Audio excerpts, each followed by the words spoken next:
This week on your Old School RuneScape update, crime, god alignments with consultation, questions of meta and what a prayer book means, as well as Project Rebalance Part One and a trip back to the Mage Training Arena with Pole 81.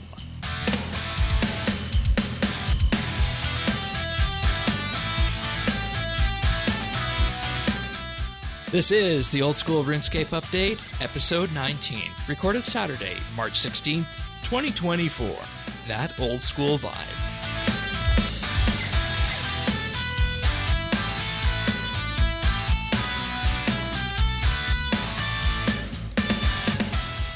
Hello, everybody, and thank you for joining us for another episode of the Old School RuneScape Update. Sirion and myself are here as we are each and every week.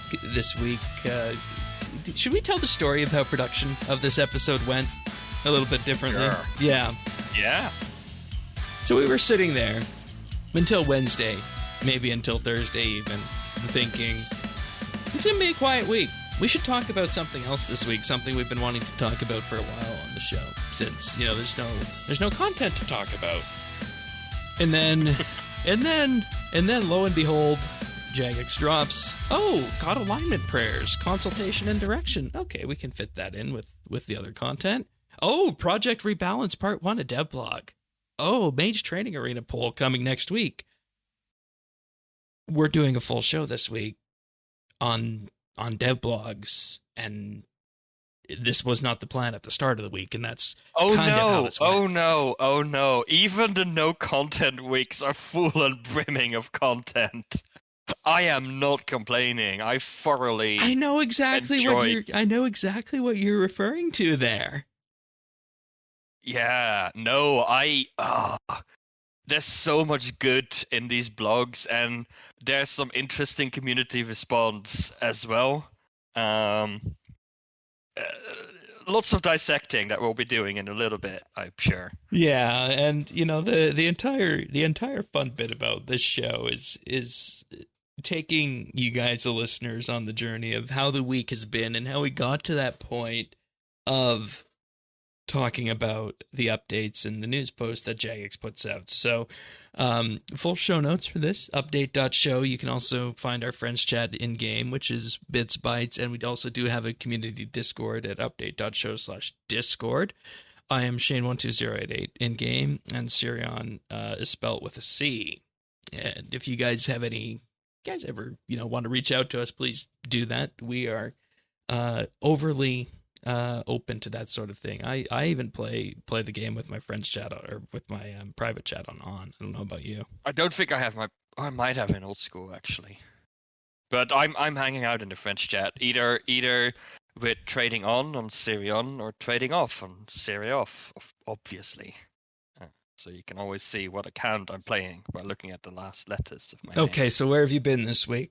Hardcore Iron Man or no? I've account? Actually not played at all of my Iron Man. Okay, I was wondering about that because you specifically mentioned that.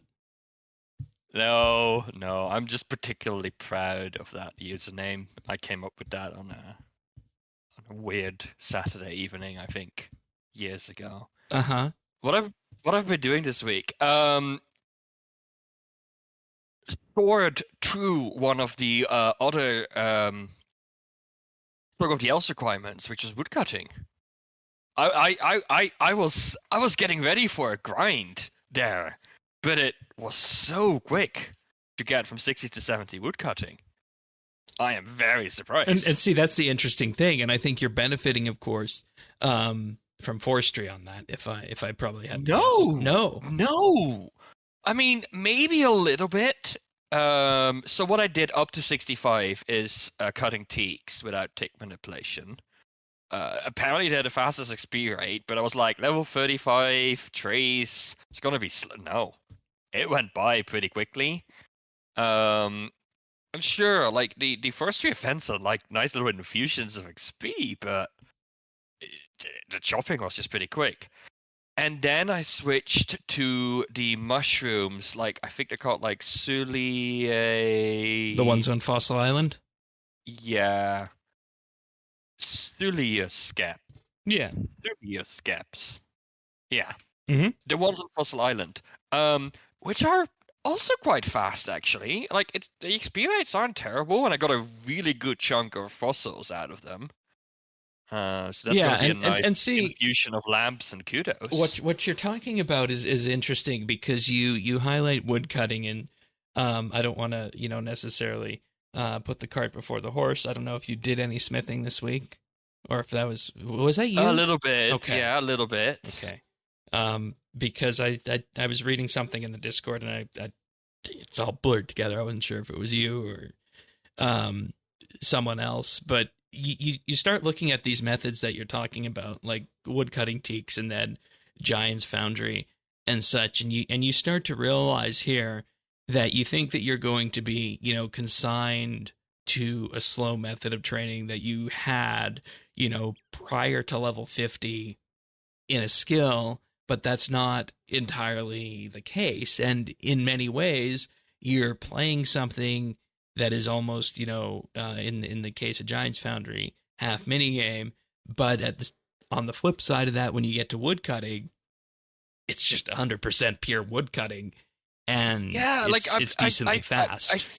I think my brain had tuned into the XP rates from the shooting stars from mining, right? Which is honestly quite slow. It's very AFK, but very slow. So that's sort of what I was prepared for. But Teaks and Silius Skeps are much faster. So I got that one done. I finished Agility as well. Knocked it out last weekend just to get it out of the way. So I'm in really good shape on my account. I had a good week. I'm working on smithing, of course. Did you make any money? So my smithing method is net positive, so I make some money through it. Yes, I don't know if it's significant because I do such small batches, right? Like I can't do it for longer than an hour without getting incredibly bored. Right, and we've talked about this before, whereas you will do multiple things in a week, where I will just lean in and do one thing for the entire week. Yeah, exactly. But that has led me to knock out a few things. So I finally spent some funds on a rune pouch, for example. I'm going to be carrying that around in a few places. It's going to be especially useful when we unlock Lunars, because I can just carry NPC contact with me in a single inventory slot. So that's going to be really helpful. Yeah, that's huge. And I went out and went back to do Guardians of the Rift for Runecraft as well. I'm not sure what I like more about that, the lore or the actual content itself. Yeah, it's not terrible. I can get in a flow with it, but it's definitely I need to be doing something else. But it's kind of too active to really do something else. So it sits in that uncomfortable spot between AFKable and not quite AFKable. But I don't hate it. I think I'd rather do this than run runes to an altar. So. Oh yeah, 100% on that. Especially when you look at the fact you'd be dealing with potentially the wilderness or that long trek up to ZMI. The abyss. So yeah, exactly. And I love the fact that it's essentially free runes, right? Because you mine all the essence during the minigame, but you do get the actual runes out of it. So once I hit 54 runecraft, that's a pretty big milestone for me. Yeah. Because law runes, right? And I was like, why do you want to make your own law runes? Yeah, I know. I mean, I could have bought them. They're not super expensive, but I don't know. I'm like an Iron Man light when it comes to that, right? Like it's fun. Like we got this comment because I was talking about crafting last week, and thanks for the advice. I had actually completely forgotten this. That hey, you don't need 75 crafting for magic birdhouses. Just buy them off the GE. I'm like, that's expensive, and I kind of enjoy making my own birdhouses. So I think it's a valid approach, a totally valid approach. It's just not me, right? Yeah, I like doing things my own way. And see, I was in that mode of making my own because that's what I did on Leagues, and that was my first experience with birdhousing. Yeah. And I do want to note to folks who do reply on Spotify, we can't reply directly to you on Spotify. For some reason, the platform does not allow us to do that. So you you send us something on Spotify, we'll see it, we'll take it in, and if it needs to be addressed on the show, we'll do that. But if you want a direct two-way street And this is why I said that directly at the top of the show. The best way to do that is to join the Discord, join the friends chat, and just ask us directly on that. So, yeah. So yeah, that Guardians of the Rift also starting on joining pieces, unlocking pieces of the Raiments of the Eye, of course, like the runecrafting outfit, which is going to be great for some of the task sets because it allows you to have a chance of making an extra rune, I believe, per essence. And speaking of outfits, I decided to finally get my Rogue's Den outfit, Rogue's outfit, sorry, from Rogue's Den. And this is a piece of content. We were talking about this before the show, where I said, I am never touching it, right? Yeah. I came into this old school thing with some very judgmental things, and there are pieces of content that I will not interact with, even if it's to my detriment. Yeah, to be honest, I never touched it before it was removed from RS3 and replaced by something else, and I have never touched what replaced it either, by the way, but that's a whole different topic. But I decided to do it because the Rogue's outfit is honestly pretty good, and it takes like an hour to unlock these things. And it has completely changed my mind, honestly. I'm going to say it's actually a good piece of content. It's not worth it. If they bumped up the XP rates, right, and actually made it worthwhile. And now I'm sad that I filled in like the Project Rebalance survey before I found out about Rogue's Den, because I think they should take Rogue's Den with the other changes and actually make it worthwhile doing as like a special agility and thieving activity. Right. Right. Because it's really not that bad of a piece of content. Sure, it's a little bit outdated, but I mean, I have to say though, I use the Rogue's Den plugin, which kind of tells me exactly what tiles to click. That definitely makes it a lot. Oh. Yeah. Oh. Yeah, what you've been doing with your squirks, I've done with Rogue's Den, basically. Yeah. And it makes it so much easier. Well, you should have said that off the top. But I got really lucky on the rolls. I needed to do 8 runs, I think, to get all 5 pieces, 8 or 9, which is well ahead of like what's expected. So I don't have to go back there anymore, unless they make it actually good for XP. So that's been my week. Super varied, actually. Yeah. So... And, for it'll become clear what the other topic was once I talk about what I've been doing as well this week on that. And as per update tradition here, you had a varied week. I did not have a varied week on my own front because as just the different ways we play the game, you tend to do multiple things in short bursts. I just tend to lean into something for the entire week. My week was thieving. Because, and you've been hollering at me this every time I mention it. It's for While Gothic Sleeps, and you're like, it's coming in the summer. Yeah, it's months away. Right, but I really don't like the options we have for thieving. So part of me just wants to get it out of the way. So option number 1, I just want to say that I really don't like the clicking of blackjacking, so I put that off to the side. Next, I went to the Autumn Garden. And I did that for probably 2-3 hours. Got a couple levels off that.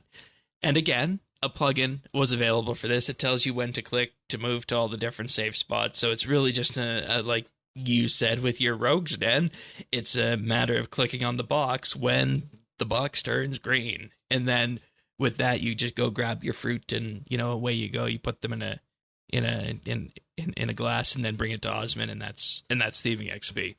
I was thinking this was going to be the best thieving method out there. And where I went after that is I went to the Piscarilius artifacts. And there's some things you can set up with this. You can, in effect, get 2 of the guards stuck. And again, there's a plugin that shows if they're stuck. Yeah. And which house you have to go to, so it makes it a little bit simpler on that regard. And if you're lucky, the worlds will have already been set up, and they stay set up unless somebody, deliberately runes them throughout the entire week until server reboot. And even if, they were ruined, it's a quick little thing to get them stuck yourself. And then there's paths you can follow that make it almost very trivial to steal the artifacts and then just bring them back to Khalid back in the house there. And as such, that is the thieving training method that I am going to be going with for the foreseeable future when I need to train thieving. As such, I took it this week from level 59 all the way to 65, and the first burst of that was doing the Squirk Juice, which I'm sad that wasn't available to capitalize on this when the whole Squirkin' minigame world was happening, because that would have been fun. That would have been an easy way to do it. But nonetheless, the first bit was Squirk, and the second bit was just artifacts. And, to me, it really raises a fundamental question about how thieving is set up in the game. In particular, if something like the artifacts is one of the best, thieving training methods out there that is, by all intents, low intensity, as long as you have the run energy to do it quickly with energy potions or stamina potions. So it really, I think, raises an interesting discussion about where that lands and what kind of work thieving potentially needs in the future in this game, which we'll talk about a little bit after in Project Rebalance.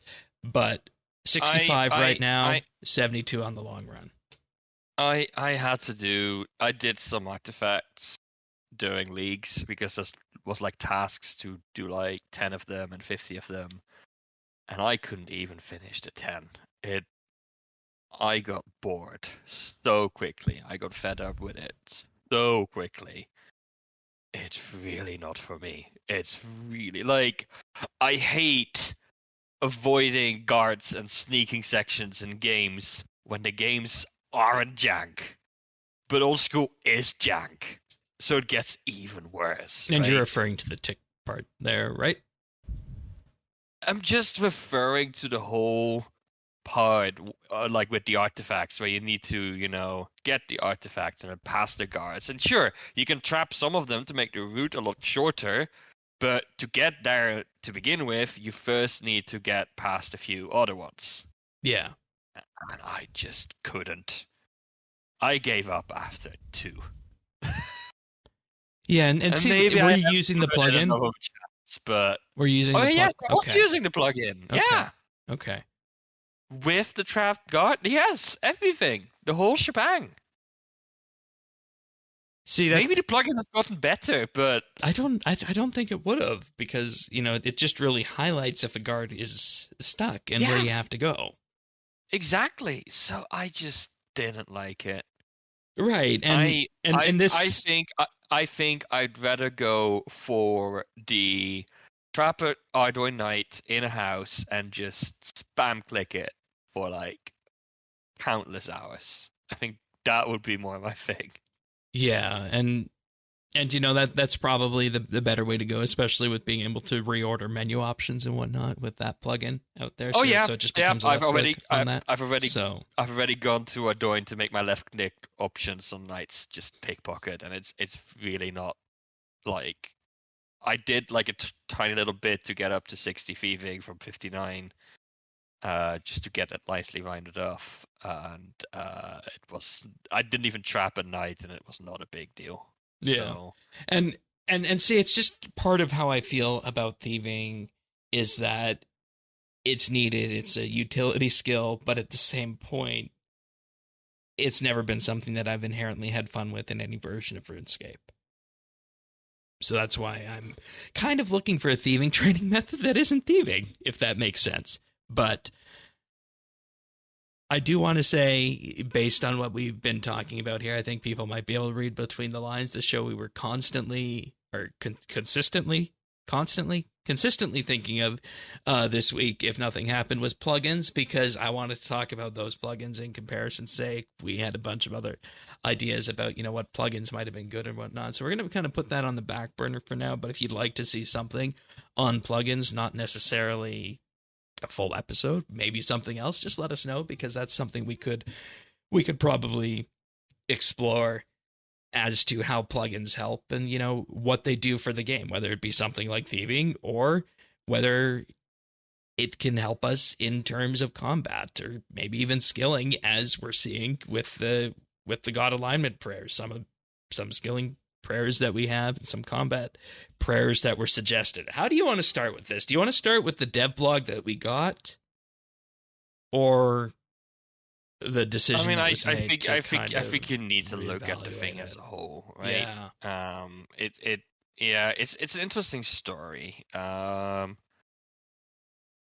Because what happened with this is that this was inspired by a person's name, Ninja Pig, who in effect came up with this concept as a replacement to the Ruinous Powers that could have been introduced with Desert Treasure 2. And, you know, we got Ruinous Powers in leagues to play with. They weren't very popular. They weren't very popular as a Desert Treasure 2 reward, so the response from the OS team was, of course, to, you know, sit back and say, oh, how could we maybe do something like this a little bit differently? And this is where we get to the God alignment prayers, with the idea that the first one would release with While Gothic Sleeps. So where do you fall on these? Look, it's interesting, because the second I heard about this idea of these prayer alignments, I was immediately super excited about them. I think they are the right way of dealing with prayer. Yeah, because there's only going to be at most 4 for each one. I mean, I think it's important not to get too stuck with numbers. No, right? I'm saying that 4 is good because it keeps prayer what we know it as, while just providing a little bit of flavor to your prayer book, if that makes sense. Yeah, no, exactly. That's the value of it, and I think that works really well because prayer has become so ubiquitous, right? Like, you really can't go without the protection prayers, right? So the only way a new prayer book would have been successful is either if it completely ignored the combat use case, which obviously can't do, right? Or you really need to come up with a replacement for those protection prayers. But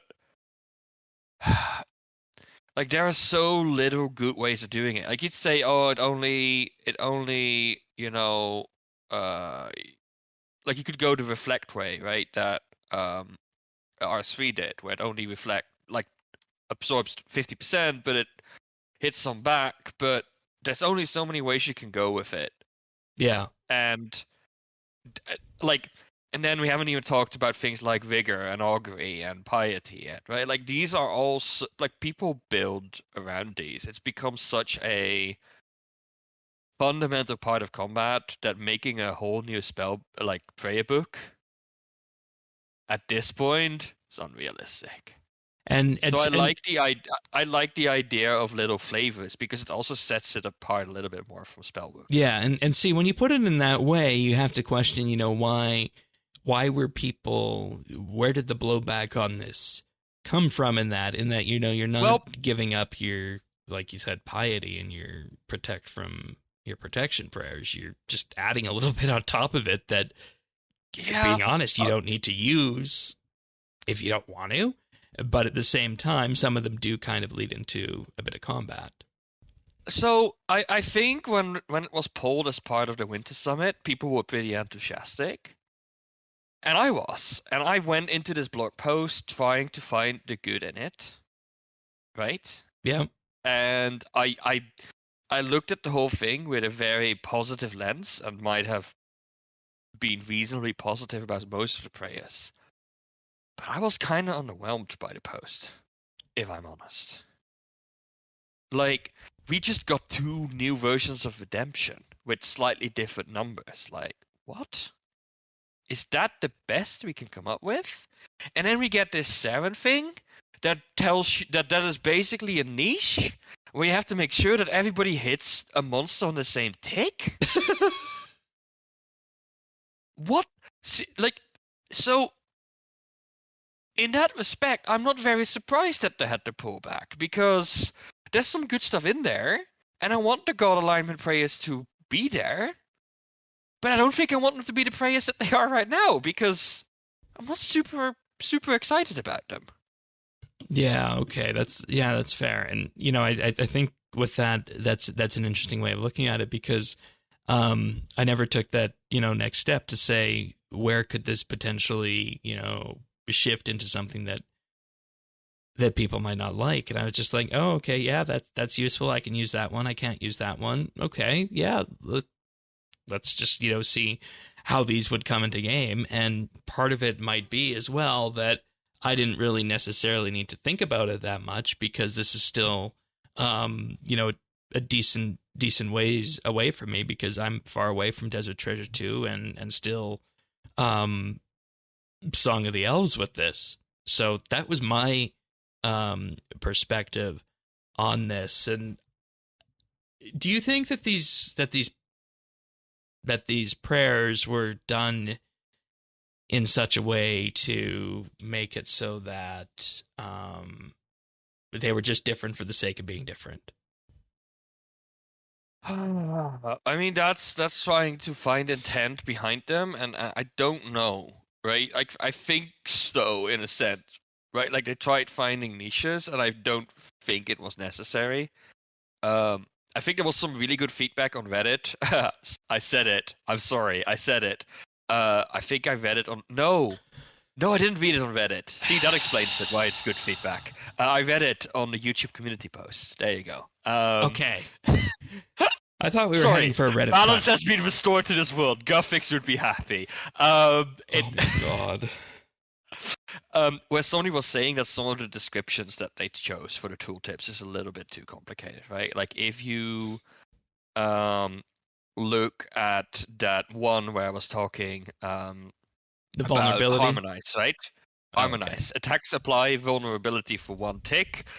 Vulnerability is a new effect that increases damage taken by X%. Okay. What does it mean? It means that everybody who attacks the same monster on the same tick as you does more damage. That's what it actually means. But that's not what it says in the description. Right. Like, they come up with a new status effect for monsters that apply for 1 tick, which seems like sort of over-engineering what they're trying to achieve. Yeah, and you can also see that in Slumber, where it says negative effect timers such as bleed, poison, burn, disease, and venom are frozen while the prayer is active. And my first take on that, without going deeper into, was that they're frozen and they don't tick down. But what it means is that while the prayer is active, you just don't get hit by them, and it pauses the timer. Yeah. Yeah. So, yeah, no. I mean, I think Slumber was one of the better ones that I liked. I think the vows are pretty good, but they're pretty much lifted from Ruinous Power. I like Kruer's Vow. Yeah, like that. I think Kruer's the vows Vow, work. And Neutrality from the Guffix ones. Neutrality. Yeah, that's so basically equilibrium in a sense. Yeah. It's an interesting one as well, though it's not super exciting in a sense.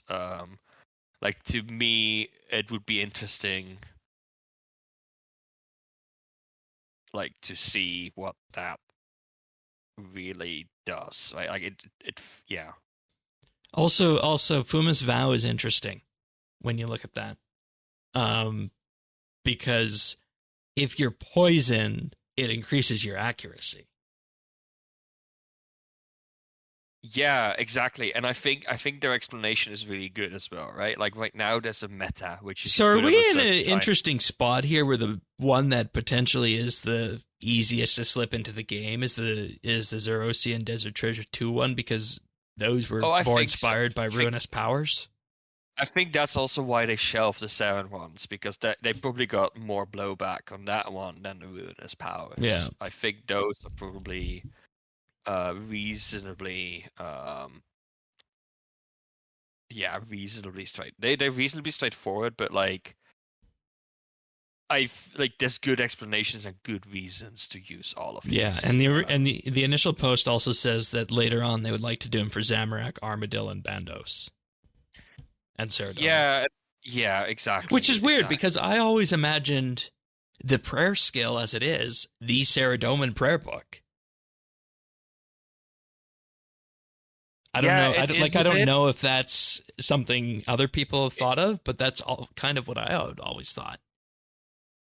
Yeah, it does get presented that way, but I think it sort of gets into mix because Saradomin is sort of the most revered god across the world. No, that's Zaros. No, not players. I mean, okay. in universe. You don't know. You've been in the desert. You don't know. There could have been. No, on average, in like all human kingdoms across the entire human population, like Saradomin is the most. There could be more. There could be more Zarosian followers hiding where we don't see them. Yeah, but they're never gonna outnumber all of these good guys that follow Saradomin. Like, it's the straightforward thing to do, right? I mean, they literally say so in this post. In the first sentence of Saradomin, Gielenor's most worshipped god is Saradomin. For now. So don't call me out because I'm just reading out from official sources. I'm trying to bring more of that Zaros hipster vibe into this, though I don't know if it's hipster anymore. Yeah. But so yeah, I don't know. Like, is it a little bit too much maybe to pull back the entire thing? Yes. Like, my first response was like, please, community, why can't you accept that? But I'm gonna be honest. I don't think I would have been too excited for these if they came into the game like this. And yeah, it might take a little bit longer, and it might take more cycles, and we might get only 3 of them. But honestly, if I look at the Rites of Balance, if they take out Redemption, I'm celebrating rather than grieving, because I don't care about Nature's Redemption. That feels a bit cheap to me, right? Yeah, especially to use it as an overhead prayer slot. Because Redemption is overhead. Yeah, so... no. I mean, kind of like an upgrade on it, I guess. Like, I can see where they were going with that, but then there's crystalline redemption as well. And come on, that. So what you're saying is they started up the photocopier. Yeah, I guess in a sense. So I want things like Boomer's Vow, right? Or Slumber. Like, those are new things. And if we end up only getting 2 in the end, that would be disappointing. But they had better be powerful and unique. Yes, I'd rather have quality over quantity. Okay. So here's the next question then, and I think we can probably move on after that and talk about the next steps that they're taking with this. But should the goal on this be to provide a different angle on prayer, or should it be to disrupt the meta?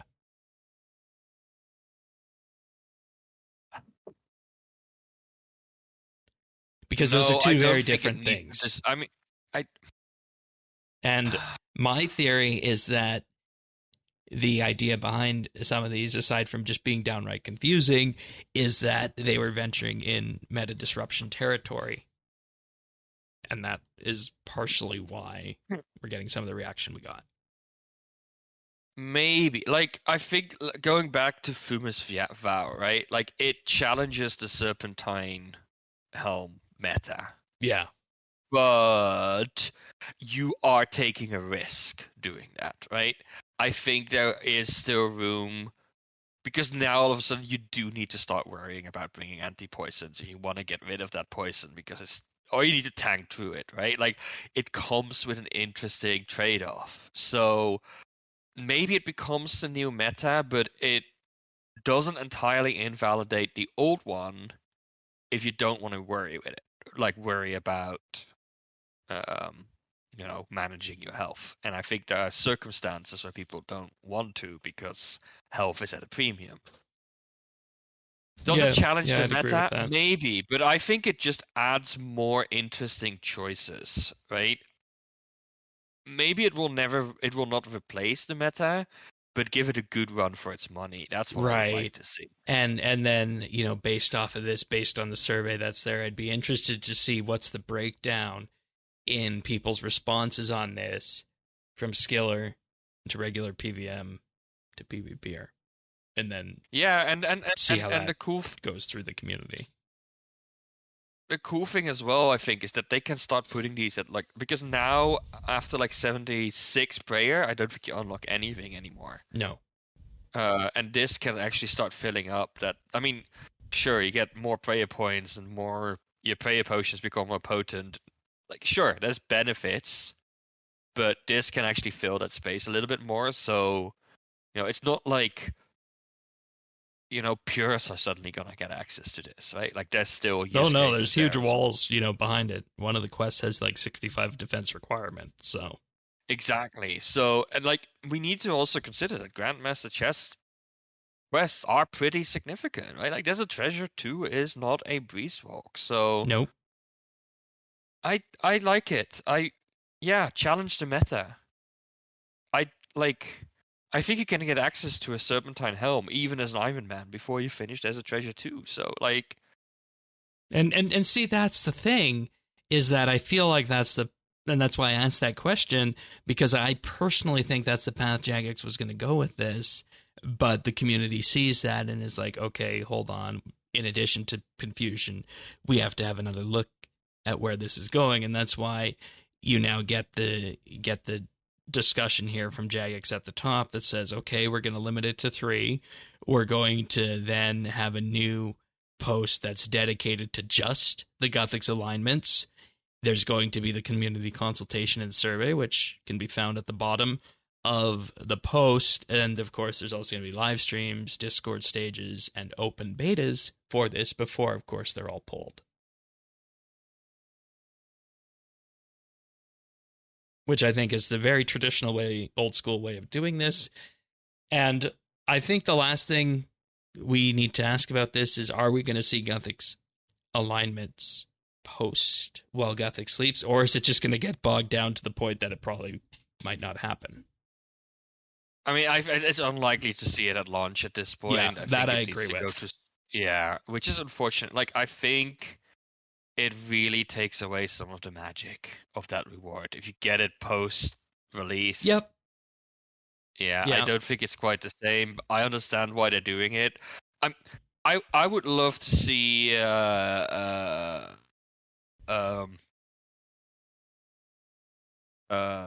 skilling prayers, for example, but I also understand their point that is, a completely. Yeah, See, that's the one thing I disagree with on Jagex's post, which is the prayer that they can't do skilling prayers because they're so different. I understand where they're coming from, and I feel like that's a whole other can of worms to dive into, because there's a question of can a prayer be a skilling prayer, and then based off of that, how do you handle the power creep that brings with the skills? So. Well, yeah, but the thing is, they say basically you can't do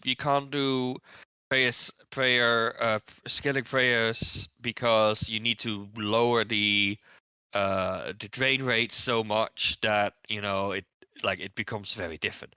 I disagree. There's a prayer called Preserve that preserves your stat boosts for longer, which you can use in combination with Dragon Tools and the Light Bearer to basically be at a continuous +1 or maybe even +2 if you do it well. If you time it all well, everybody you can basically,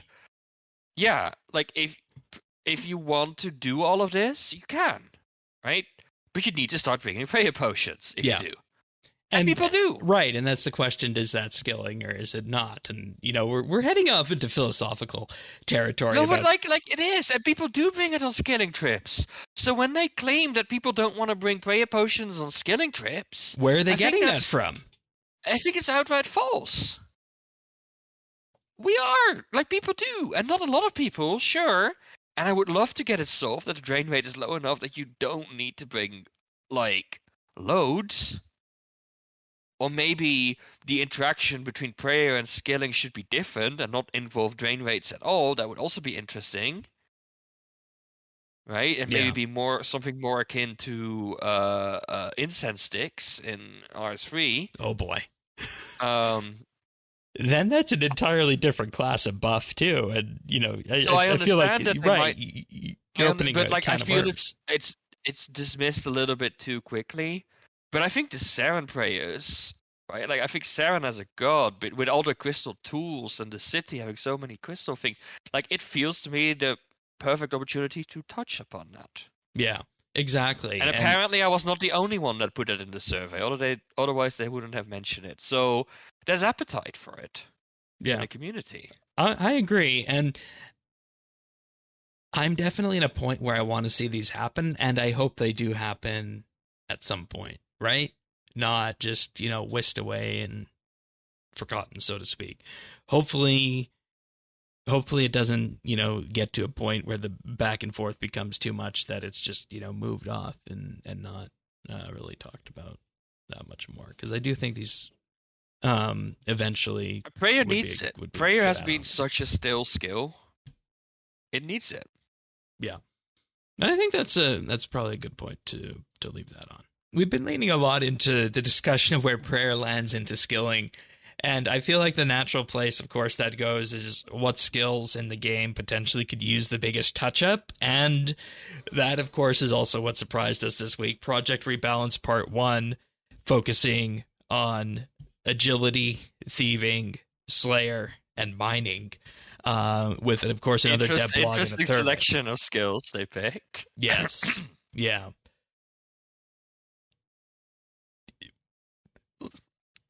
I have to say, I really have to say with this, I think that the agility changes are, for the most part, logical. And, by all means, go through and do this. The one thing I was really surprised at seeing is like, oh, Marks of Grace to all regular agility courses. Okay, that's interesting. I think it makes so much sense. It's not that I love the concept of the rooftop courses, but you kind of feel you're missing out if you don't do them. Yeah. And yeah, it makes so much sense to just add them across. And I don't know if I'm gonna benefit from it much still, like, looking at it, because I'm at 70. I would love to get my Marks of Grace from Priv Dinners as well, or get both crystal shards and Marks of Grace. And we'll see if that ends up doing. But yeah, no, I think I like it. I like the fact that they also, just like with some of the other ones, make sure that the heart diaries lead into this. I think it's a good reward space. I say that begrudgingly, but that's a personal thing.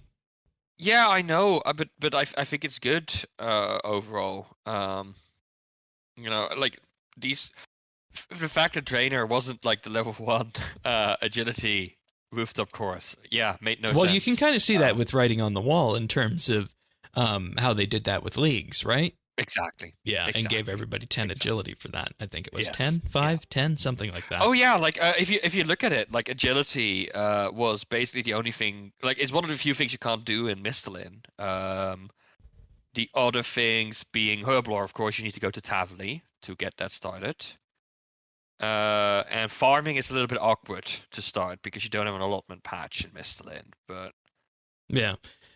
I also appreciate that they are mentioning the Brimhaven Agility Arena, because we talked about that in one of the very early episodes of the podcast and how we spent time there on leagues and the memories that brought back, and how that could be something that should get a fresh coat of paint, and lo and behold, here we are. One of the things that jumped out to me was the Brimhaven store voucher, the working name Makes on so that, much sense. which can be exchanged for any of the non XP rewards in the store. So that means you don't have to choose anymore between XP and the other rewards, which is good. I hope they maybe even add a few more rewards to the shop after this, but yeah, and see, even I if think not, they should, like, you know, because this shop was the original source of Snapdragon and Toadflax, which of course we now know copious amounts of comes through farming. yeah, exactly. So I mean, honestly, I think it's great. I wish that they would expand it and add like maybe some like 60, 80 agility. Did you notice as well that they are indeed adding Amelie's to the fruit store? Yes. I think it's a better place, like maybe even a better place than the wilderness thing. I think it's makes sense.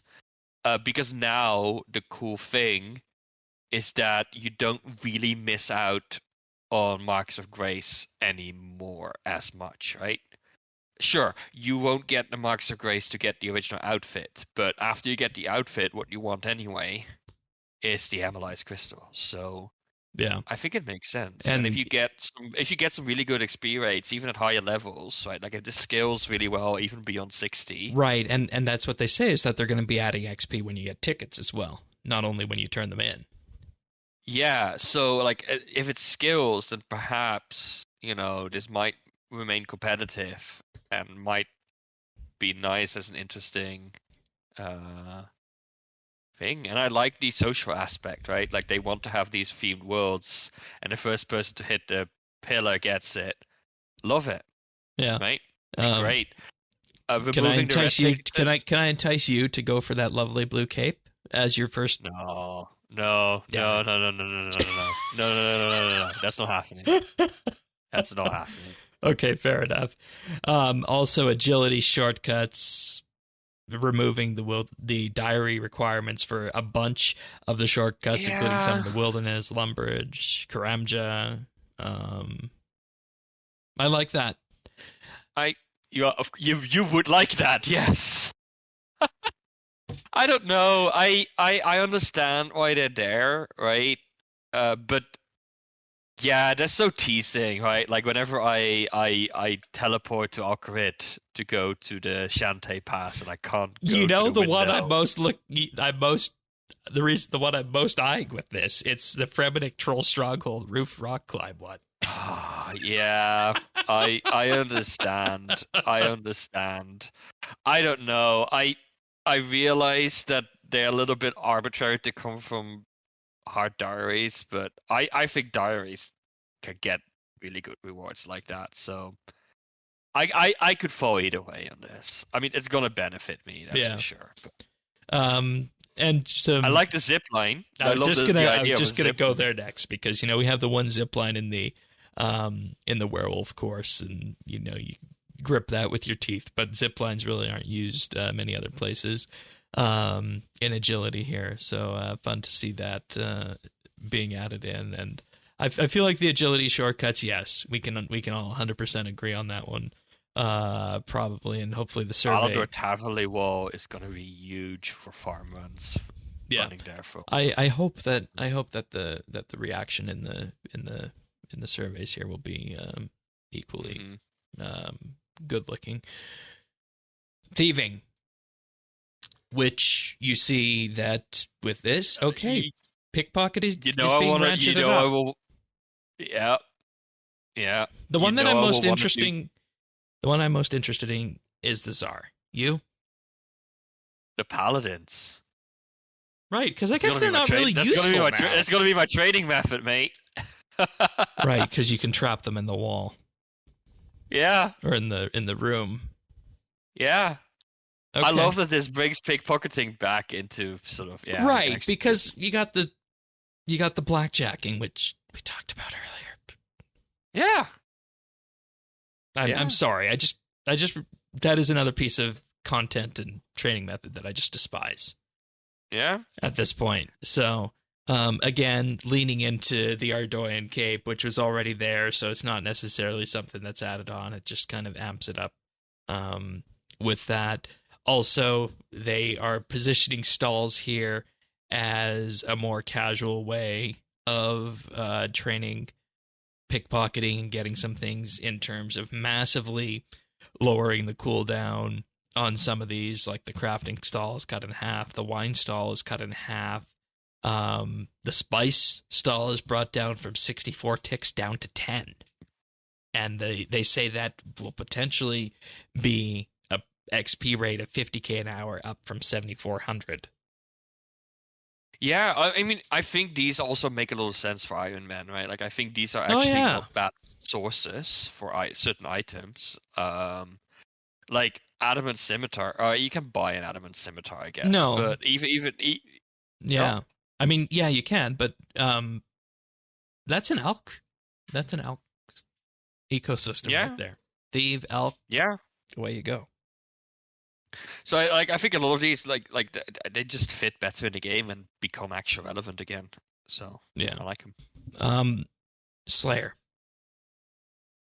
I have I want you to say what you're going to say. Then I have a story to tell. Look, I don't know enough about Slayer to really judge these. The only thing I judged this section by was their intention, and I like it. Right, like and I noticed this. Right, like I did a task by Halder in leagues at like the minimum required combat level, and it was kind of difficult. It was like steel dragons, and I trying to steal dragons at level 70 combat is not fun. So I understand what they're trying to do here. I think it is a better progression, because right now the meta right now people basically tell you don't do Slayer until you're like at least level 80 combat, and you can just burst everything. Right, which kind of sucks. And you know that kind Slayer, of that's a problem. Yeah, it defeats the whole point of the skill. And now I think it becomes a little bit, maybe not quite, becomes a little bit more possible to just start doing these tasks a little bit earlier on. Bingo. And that I like. And the story I wanted to tell is that this actually goes back to the first couple months after Slayer launched, and this is something that has been I heard of from multiple people way back when, many moons ago, and it's obviously still a case here in terms of Chaldar's Slayer task list, but also Vinaka's to a degree. It's the Steel and Iron Dragons, in particular on the Fairy Slayer Master, because A, you get such huge numbers of them, and as well with that, the combat level you need to do them effectively is higher than you would have when you get to that Slayer Master. And I have actually known people with this task set here who were actually, not me, I was put off Slayer from a different reason, but put off Slayer because of this. Because of these kind of tasks like this.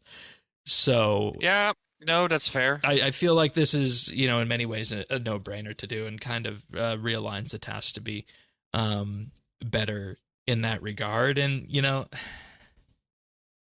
assuming these come in, I might have to give Slayer a fair shake now that I'm level 70 combat, and see how it actually feels at this point in time, rather than just having it be the redheaded stepchild of my skill list. So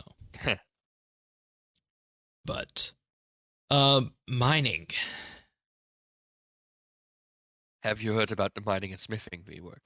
It's not happening here. No, and I don't think they should. I mean, and that's kind of what I was getting to earlier in the "What Have We Been Doing" section, is that you can have,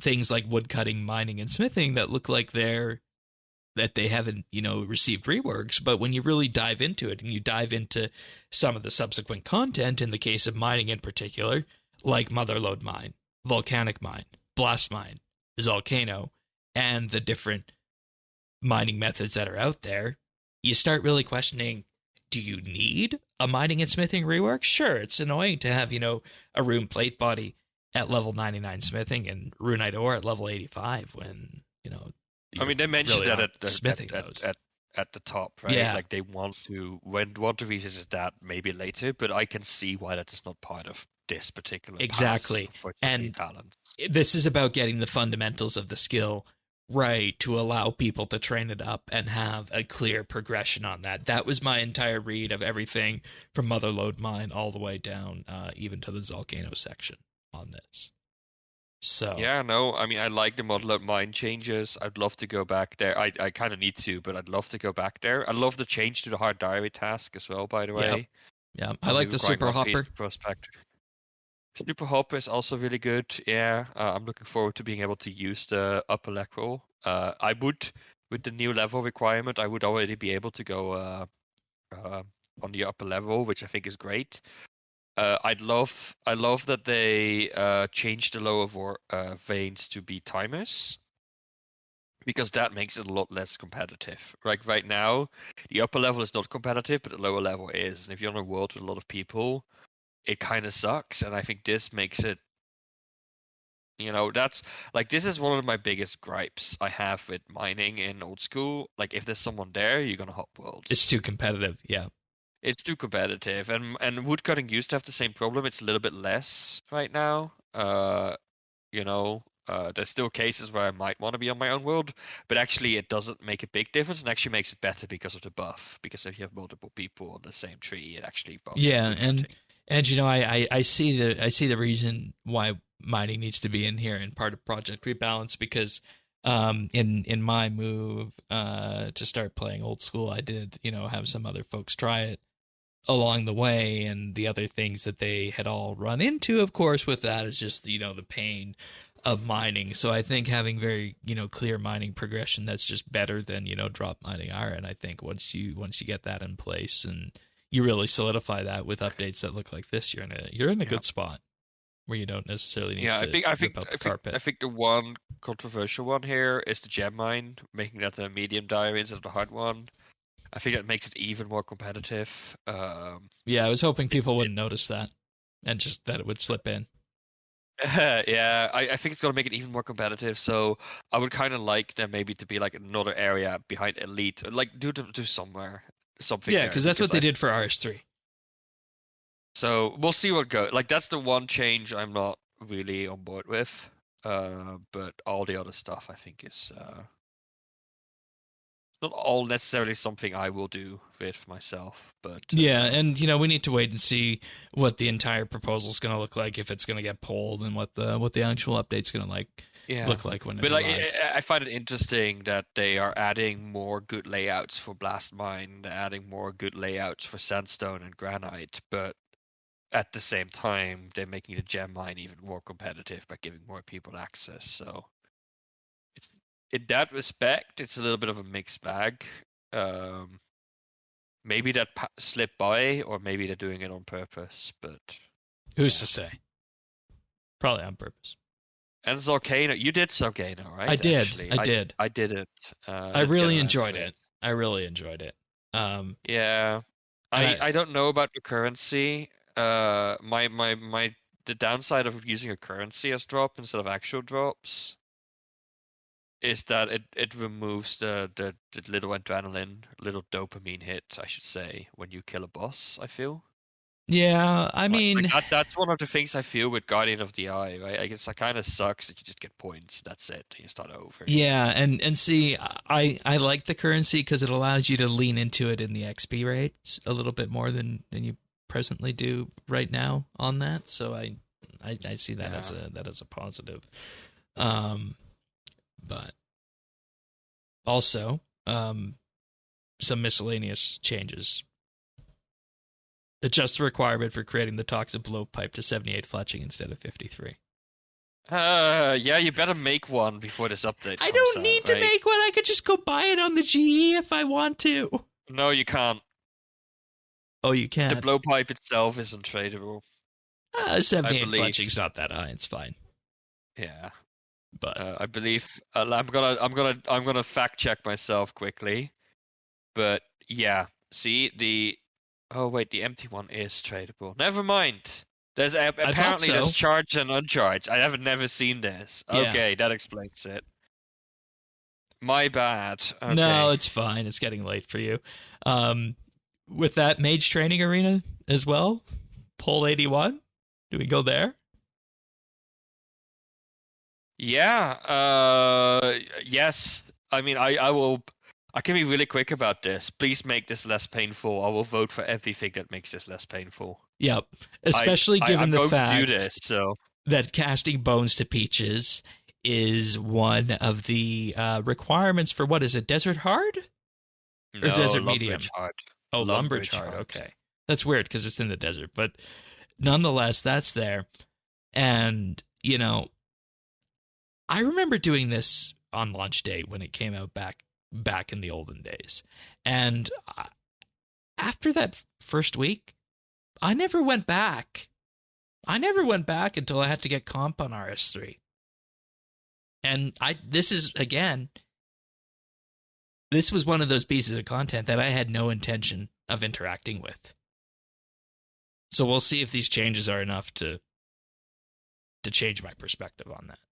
I think it will still be awful, but not as awful. Not as awful. Yeah. Yeah. I mean, like, the prime example is the Alchemist Playground, by allowing you to, in effect, overflow because the cap is currently 12,000 GP, and anything you get beyond that is wasted. So with that, they're going to be asking to ask a safeguard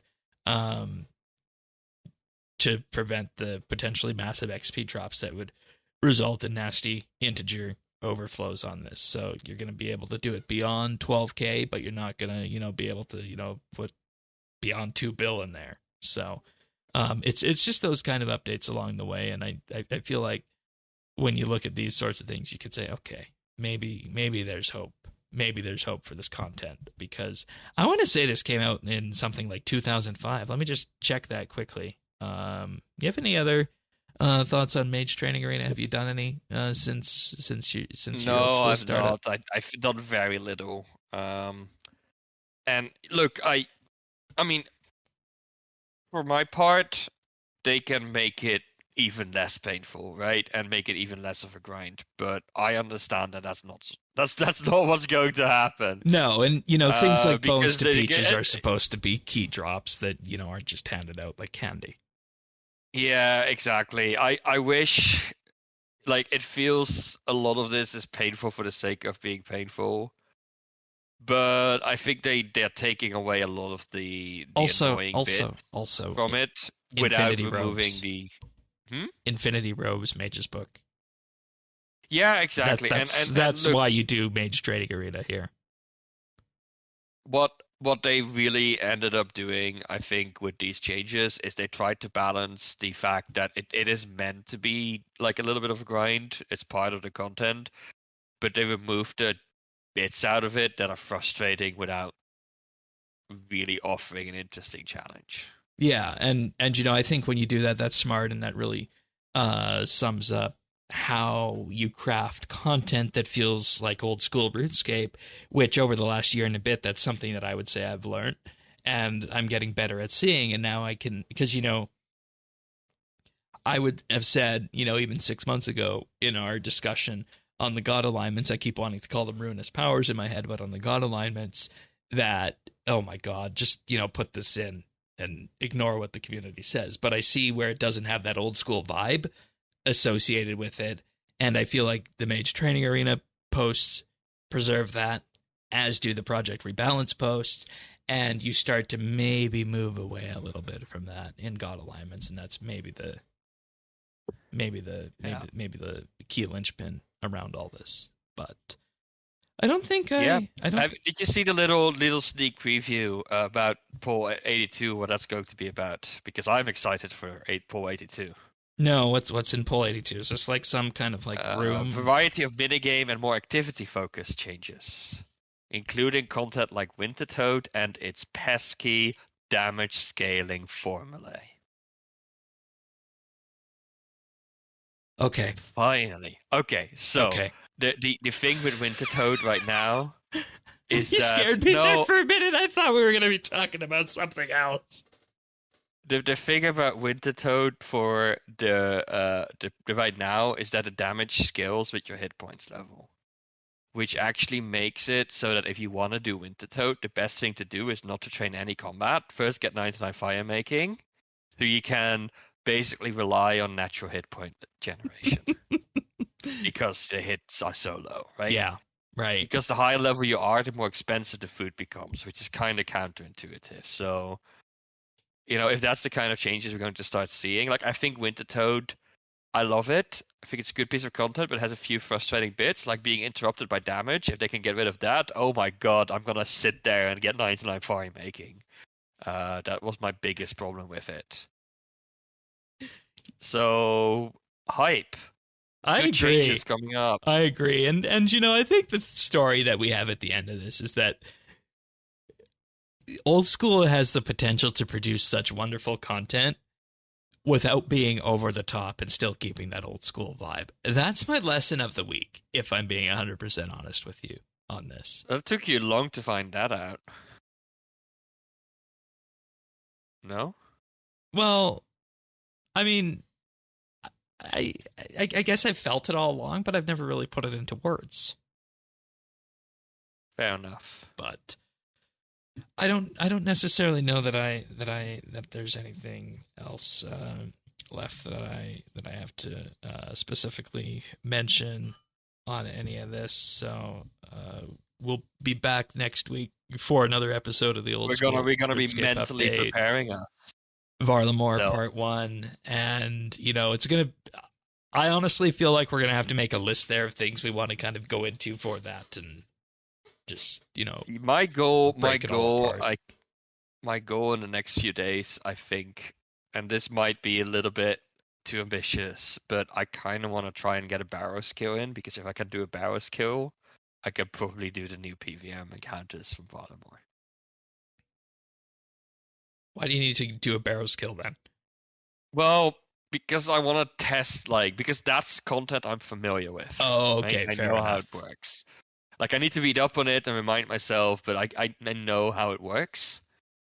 And I'd love to, get a sense of where I am with my combat levels and how hard that is, on whether I could do content I'm very unfamiliar with. I'm not going to do the Colosseum, don't worry, but the other, Perilous Moons, I'd love to give that a shot. Well, there's your preview for what's coming next week, and I feel like a lot of people have been waiting for that consistent expansion area that was teased many, many times before, and of course we got the new visual teaser on that on the Old School RuneScape channel just a couple days ago. And, with all the content, Hunter's Guild and whatnot, it's just going to be a really interesting time for content. And I can see why we got this stuff out of the way first. But, of course, we'll be back next week. Anything else before we go? Varlamore. It's also more. Get it? Yeah, there's going to be more. There's going to be more. Yeah. No, we don't write the titles before the show happens, do we? No. No. But subscribe to the podcast, update.show/OS, also youtube.com/ at OSRS update. Subscribe there, like the show, greatly helps the channel and podcast out. But as we said, we'll be back next week for another episode of the Old School RuneScape update. See you then, everybody. Take care. Bye.